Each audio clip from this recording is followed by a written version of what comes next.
Have you heard of a legendary advanced city that suddenly vanished from the face of the earth? A city said to be larger and greater than any civilization we know today. And the biggest mystery?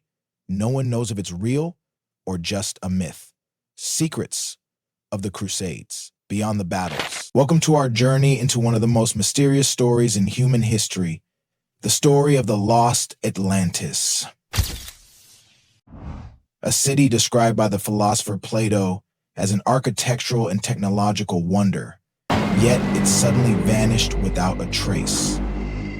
In this video, we'll explore together: what is Atlantis? Why are people so obsessed with it? And could it actually be real? Get ready to dive into the depths of history and legend with a breathtaking tale.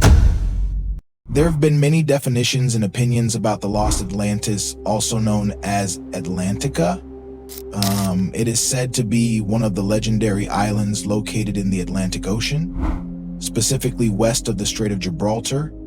The legend of Atlantis dates back around 2,500 years and has been used to refer to a society renowned for its advanced achievements in fields such as engineering, architecture, military power, and natural resources.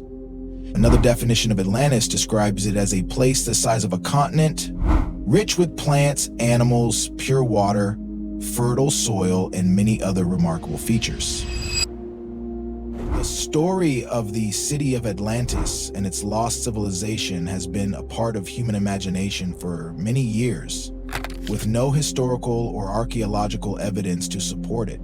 Its first appearance can be traced back to the philosopher Plato, who described it in a dialogue he wrote titled Timaeus.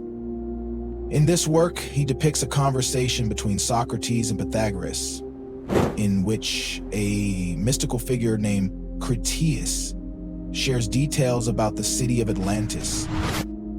Philosopher Plato made sure to give a detailed description of Atlantis, saying it was the perfect place for engineers and architects to thrive. He mentioned that it had harbors, temples, docks, and palaces. Atlantis was built on a hill surrounded by water, arranged in a series of connected rings, linked by tunnels. This design allowed ships to sail through the city easily, as the water rings formed a massive canal that connected directly to the ocean. The philosopher Plato mentions in his writings that the lost city of Atlantis was ruled by the Greek sea god Poseidon, who used Atlantis to express his love and appreciation for his wife by building her a grand house on one of its central hills.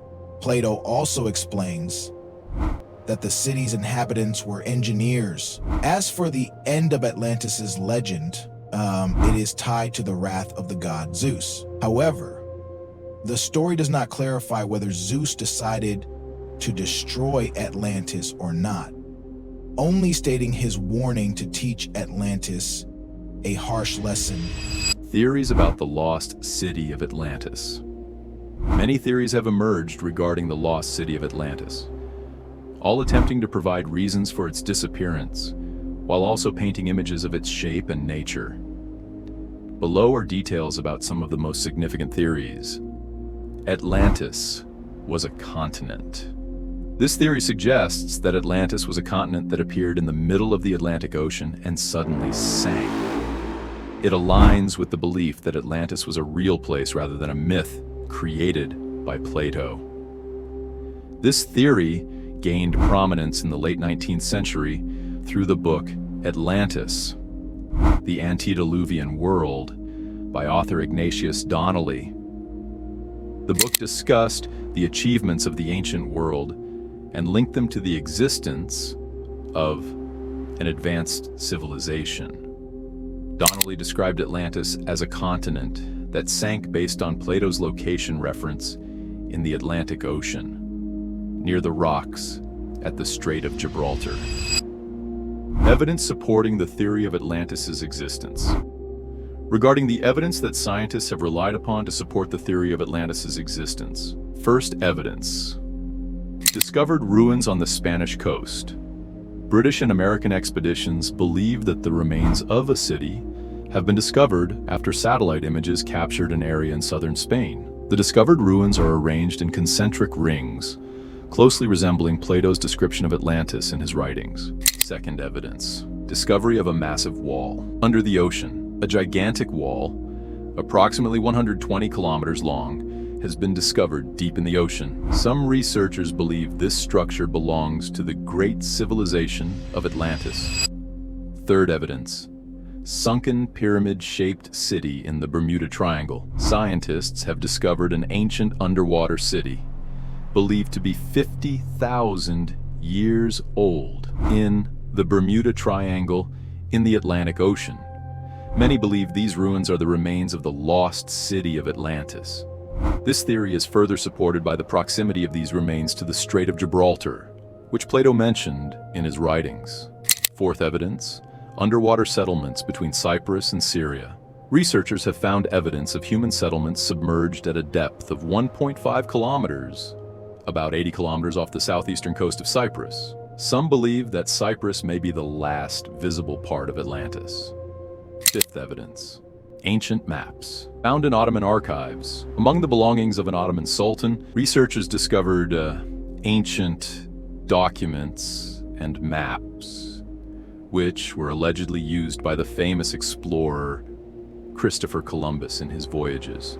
These maps depict a missing island that does not appear on modern maps. Could this island have been Atlantis? Sixth evidence. Mysterious Egyptian hieroglyphs. Some researchers believe there is a strong connection between ancient Egypt and Atlantis. According to this theory, survivors of Atlantis fled to Egypt, bringing with them advanced knowledge. This belief is supported by cryptic inscriptions in the Temple of Abydos, which depict what some interpret as submarines, flying saucers, and other advanced technology. A catastrophic volcanic eruption, known as the Thera eruption, occurred in the 16th century BCE and triggered a massive tsunami. Some experts believe this disaster led to the destruction of the Minoan civilization on the island of Crete, inspiring the Atlantis legend. Skeptics argue that these unusual carvings are merely the result of later inscriptions over older ones, specifically praising Pharaoh Ramesses II. However, supporters of the Atlantis theory argued that the Egyptians, the discovery of multiple engravings depicting submarines, flying saucers, and rafts strengthens their belief in a possible connection to Atlantis.